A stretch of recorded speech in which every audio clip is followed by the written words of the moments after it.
Worli VDD चाळीतील रहिवाशांना आता हक्काची घरं मिळतात। 2 पुनर्वसित इमारतींमधील 556 घरांचा ताबा आज दिला जाणार आहे। मुख्यमंत्री देवेंद्र फडणवीस यांच्या हस्ते चावी वाटप केलं जाईल।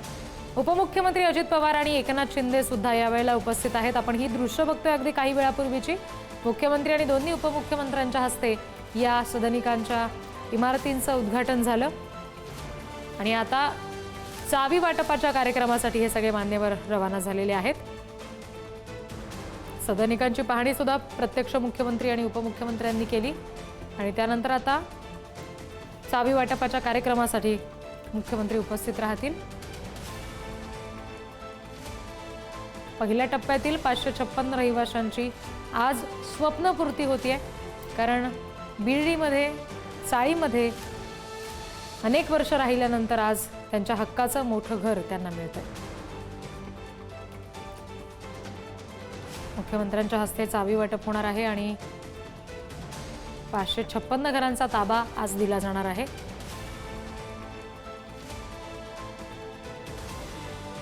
यावेळेला दोन्ही उपमुख्यमंत्री सुद्धा उपस्थित आहेत। अगदी काही वेळापूर्वीची दृश्य बघतोय आपण, ज्यावेळेला सदनिकांची पाहणी या सगळ्या मान्यवरांनी केली तेव्हाचे दृश्य आपण बघतोय।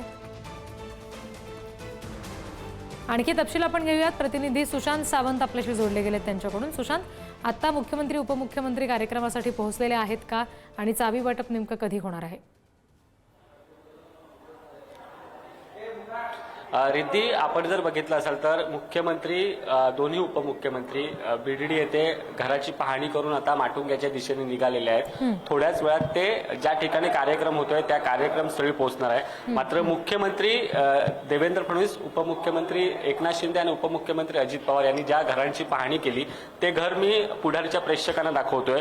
वरळी सारख्या परिसरात 160 स्क्वेअर फुटाच्या घरात राहणाऱ्या बीडीडीकर आता खऱ्या अर्थाने या 500 स्क्वेअर फुटाच्या घरात राहणार आहे। आणि हे जर घर बघितलं असेल तर हा हॉल आहे आणि या ठिकाणी बेडरूम आहे। त्यानंतर आपण जर बघितलं असेल तर या ठिकाणी जर बघितलं असेल तर जवळपास 40व्या माळावरचं हे घर आहे। हा हॉल आणि हा मास्टर बेडरूम आहे।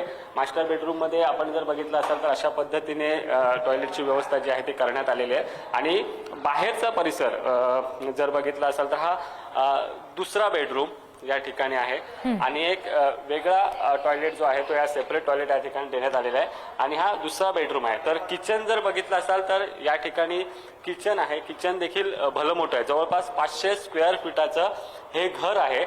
आणि या घराच्या बाहेरची मी थोडीशी दृश्य दाखवतो, कारण ज्या ठिकाणी कोस्टल रोड आपल्याला सरळ आपण पाहू शकता, म्हणजे मुंबईतील वरळी सारख्या परिसरात आणि तेही समुद्रकिनारी कोस्टल रोड लागून असलेला परिसर, त्या ठिकाणी जर सर्वसामान्यांना घर जे आहे ते आवाक्याच्या बाहेर असतात। जवळपास 2-2 करोडची घरं या ठिकाणी मिळतात। मात्र सर्वसामान्य बीडीडीकर आता या घरात राहणार आहे। 160 स्क्वेअर फुटाच्या घरात राहणार आहे हे बीडीडीकर आता 500 स्क्वेअर फुटाच्या घरात राहणार आहे। आणि मुंबई सारख्या महत्वाच्या ठिकाणी, ज्या ठिकाणी समोरून कोस्टल समुद्र आणि या ठिकाणच्या भल्या मोठ्या उंच इमारती, आपण जर बघितलं असेल तर मुख्यमंत्री देवेंद्र फडणवीस, उपमुख्यमंत्री एकनाथ शिंदे, उपमुख्यमंत्री अजित पवार यांनी या घरांची पाहणी केली आणि त्यानंतर आता थोड्याच वेळात, काही क्षणात बीडीडीकरांना जे 556 ज्यांना घरं मिळणार आहेत त्यांना चाव्यांचं वाटप देखील करण्यात येणार आहे।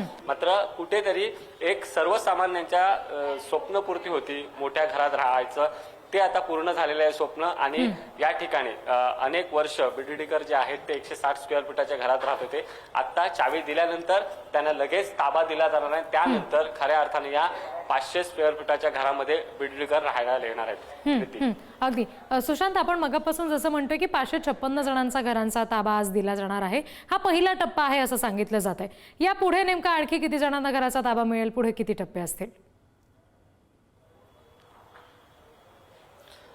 रिद्धी, आपण जर बघितलं असेल तर बीडीडी चाळींचा पुनर्विकास करावा हे स्वप्न खऱ्या अर्थाने 2017 साली देवेंद्र फडणवीस यांनी पाहिलं होतं। त्यावेळी ते मुख्यमंत्री होते आणि त्यावेळी उद्धव ठाकरेंची शिवसेना आणि भाजपचं सरकार होतं, युतीचं सरकार होतं। त्यावेळी भूमिपूजन झालं होतं। त्यावेळीच त्यांनी सांगितलं होतं की टप्प्याटप्प्यानं बीडीडीच्या चाळी आहेत, ज्या आपण जर बघितलं असेल तर खूप जुन्या चाळी आहेत, धोकादायक इमारती आहेत, त्यांचा पुनर्विकास हे सरकार करेल आणि त्यानंतर भूमिपूजन झालं आणि आता पहिल्या टप्प्यामध्ये 556 लोकांना जी आहेत ती आता घरं दिली जात आहेत. आज त्याचं चाव्यांचं वाटप होतोय. जी. येत्या काळात आणखी घरं जी आहेत ती उपलब्ध याच ठिकाणी केली जातील, पुनर्विकास केला जाईल.